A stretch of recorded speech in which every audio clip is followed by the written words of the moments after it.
Shalom, irmãos! Sejam bem-vindos a mais um vídeo aqui do Falando Biblicamente. Espero que vocês possam aprender e se edificar junto comigo da poderosa Palavra de Deus. Não se esqueça de se inscrever e deixar o seu like no vídeo para dar aquela força. Então vem comigo!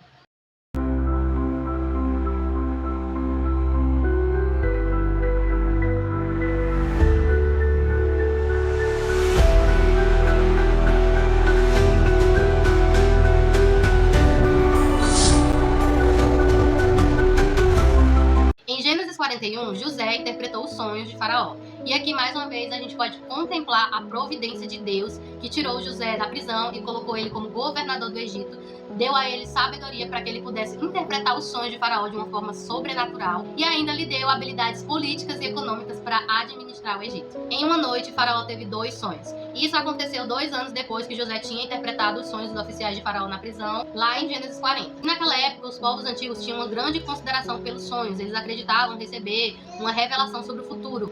E ainda mais vindo de um rei, né, que eram vistos como um representante dos deuses. Então, quando um rei tinha um sonho, para o povo tinha um significado muito importante. No primeiro sonho, o faraó se viu em pé no rio Nilo, e aquele rio era sinal de fertilidade no Egito. Então, ele viu 7 vacas gordas que subiram do rio, e depois viu 7 vacas feias e magras que comeram as vacas gordas. O faraó acordou, dormiu novamente e teve o segundo sonho. No segundo, ele viu crescer no mesmo pé 7 espigas boas e graúdas, e depois 7 espigas mirradas e ressequidas pelo vento. E as 7 espigas mirradas comiam as 7 espigas graúdas. O faraó ficou muito perturbado pela manhã e mandou chamar todos os sábios e os magos do Egito, mas ninguém foi capaz de interpretar aquele sonho. Na antiguidade era muito comum se ter feiticeiros, interpretadores de sonhos e conselheiros reais. É aí que entra o chefe do copeiro, que se lembrou de José e falou para Faraó que tinha um hebreu que tinha interpretado seu sonho na prisão e que tinha se cumprido conforme ele tinha dito. Então Faraó mandou chamar José, que ainda estava na prisão, ele se barbeou e se arrumou para ir. Naquela época, a maioria dos povos viam a barba como um sinal de honra, então era muito comum todos os homens ter barba. Mas os costumes egípcios, né, todos os homens andavam barbeados. Então foi por isso que José se barbeou para se apresentar a Faraó. Faraó contou os sonhos para José e disse a ele que tinha ouvido falar que ele era capaz de interpretar. E José respondeu que a interpretação, o sonho e a resposta vem de Deus. Ele apontou para a soberania divina. Aí José revelou que os 2 sonhos eram um só, que Deus tinha dado a Faraó o que ele faria. José não agiu como os magos, né, que eram por meio de adivinhação, mas deu a interpretação que veio de Deus. E então José deu a interpretação de que as 7 vacas gordas e as 7 espigas boas eram na verdade 7 anos de fartura na terra do Egito, e as 7 vacas magras e as 7 espigas mirradas eram 7 anos de fome que seguiriam os 7 anos de fartura. E esses 7 anos de fome seriam tão severos que arruinariam as terras do Egito, ao ponto também das pessoas se esquecerem dos 7 anos de fartura. E a repetição do sonho significava que era uma revelação que vinha de Deus, que faria aquilo acontecer muito rapidamente. E então José também instrui Faraó sobre o que fazer. Ele deveria procurar um homem sábio para administrar as terras do Egito e supervisores para recolher 1/5 da colheita no Egito durante os 7 anos de fartura. Eles fazeriam um estoque de reserva para os 7 anos de fome. Assim, a terra não seria arrasada. Faraó gostou do plano, mas não encontrou alguém tão qualificado quanto José, que tinha o Espírito de Deus, que revelou aquelas coisas a ele, e somente ele saberia conduzir aquela situação. Faraó reconheceu o poder de Deus sobre a vida de José, e isso também foi uma derrota para os sábios egípcios. É aí que Faraó colocou José como o segundo homem mais poderoso do Egito.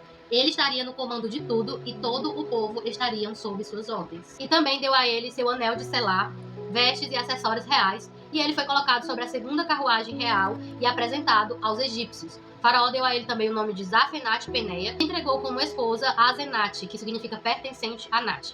Era uma deusa egípcia, né, filha de Potífera, que era sacerdote de On. On era a cidade que era o centro do culto a Ra, que era o deus do sol. E o significado do novo nome de José pode ser ele fala e Deus vive, ou poderia também ser um nome pagão. José tinha 30 anos quando se tornou governador. Foram 13 anos após ter chegado lá como escravo. Durante os 7 anos de fartura, José armazenou estrategicamente os mantimentos nas cidades egípcias e estocou quantidade incontável de trigo. José teve 2 filhos com Asenate, Manassés e Efraim. Quando nasceu Manassés, ele disse: Deus me fez esquecer do meu sofrimento e toda a casa de meu pai. Por isso que tem o significado de tornar esquecido. E quando nasceu Efraim, ele disse: Deus me fez prosperar na terra onde tenho sofrido. Por isso que se chama fertilidade. Quando veio os 7 anos de crise e de fome, havia mantimentos em toda a terra do Egito. E Faraó disse ao povo que fizessem tudo que José lhe ordenasse. José mandou abrir locais de armazenamento e vendeu trigo aos egípcios, e ia gente de toda parte comprar mantimentos no Egito. A conclusão é que José foi um mediador da bênção de Deus, que foi usado por Deus para trazer salvação ao povo daquelas terras naquele tempo de crise. E esse é um aspecto que faz lembrar o nosso Senhor Jesus Cristo. José foi de escravo a governador, e Cristo foi levantado dos mortos para governar o mundo. Mateus 28:18. E chegando-se Jesus, falou-lhes dizendo: E me foi dado todo o poder no céu e na terra. Portanto, ide, ensinai todas as nações, batizando-as em nome do Pai, do Filho e do Espírito Santo, ensinando-as a guardar todas as coisas que eu vos tenho mandado. E eis que eu estou convosco todos os dias, até a consumação dos séculos. Amém. No capítulo 42, os irmãos de José vão até o Egito em busca de alimentos. Devido à crise e à fome que teve também em Canaã, Jacó enviou seus filhos ao Egito, pois ficou sabendo que lá tinha mantimento. E essa não era a primeira vez em que a família da aliança vão até o Egito em busca de melhores condições em tempos de crise. Lá em Gênesis 12:10, Abraão vai até o Egito por esse mesmo motivo, e em Gênesis 26, Isaac também vai para o Egito por causa da fome. Jacó enviou somente os filhos mais velhos e não enviou Benjamim, pois tinha medo de que algo acontecesse com ele. Provavelmente, Benjamim tinha ocupado o lugar de filho favorito, que era de José. Chegando lá, os 10 irmãos prostraram-se perante José, que era quem vendia os alimentos. Eles fizeram isso para preservar as suas vidas e eles não reconheceram José.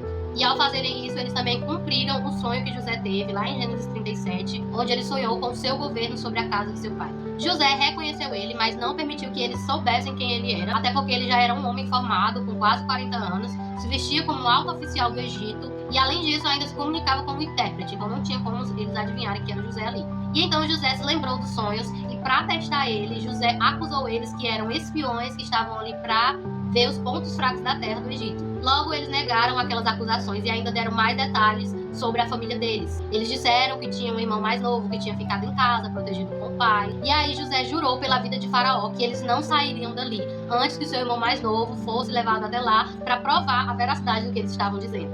Jurar pela vida de um monarca ou de uma divindade era muito comum na antiguidade para testar a confiabilidade do que estava sendo dito. Por isso que José jura por Faraó quando ele faz essa afirmação. José propôs que um deles fosse até Canaã para buscar o irmão mais novo e prendeu o restante por 3 dias. No terceiro dia, José faz mais uma proposta. Um deles ficaria preso lá no Egito e os demais retornariam para buscar Benjamim para que eles não fossem dignos de morte. E José ainda disse que eles poderiam confiar na sua palavra, pois ele era um homem temente a Deus. Naquele momento, os irmãos de José se sentem muito culpados e acreditavam que aquilo que eles estavam vivenciando era uma punição da justiça de Deus pelo que eles fizeram com José. Rúben ainda relembrou que na época ele tinha alertado para eles não pecarem contra José, mas eles não tinham ouvido. José ouviu a discussão deles, mas eles não sabiam que José podia entendê-los, e então José se retirou e chorou. Creio que ali ele percebeu que a atitude deles tinha mudado e que agora eles poderiam se reconciliar.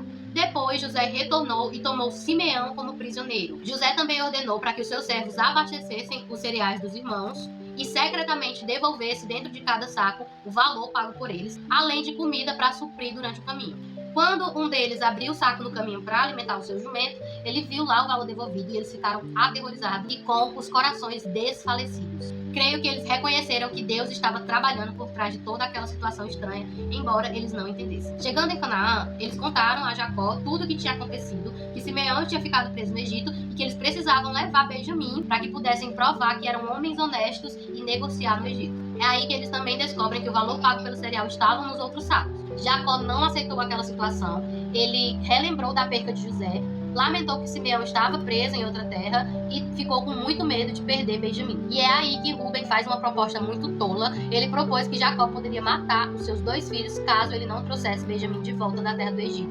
Mas mesmo assim, Jacó ainda se mostrou irredutível com toda aquela situação. Em Gênesis 43, os irmãos de Jacó retornam ao Egito novamente. A crise e a fome na terra de Canaã continuava e Jacó manda seus filhos novamente para comprar mais mantimentos no Egito. Judá falou que eles precisariam levar o irmão mais novo, Benjamim, para que eles pudessem ser atendidos pelo governador do Egito, que era quem administrava a venda dos cereais. Jacó ficou muito abatido e Judá se explica que tinham falado para o governador sobre a família deles com sinceridade, mas não imaginavam que José iria exigir o irmão mais novo lá no Egito. E então Judá se responsabilizou por Benjamim, ao invés de Rúben, que era o primogênito, mas tinha perdido o direito de primogenitura, que mais pra frente é passado para José. Mas Judá se tornaria o patriarca real de Israel, que era de onde viria a descendência do rei Davi e do Messias. Jacó autorizou, mas orientou que eles levassem muitos presentes, tudo de precioso para o governador, o dinheiro em dobro e o valor também que tinha sido devolvido na primeira vez que eles foram lá. Jacó estava muito temeroso e orou ao Deus Todo-Poderoso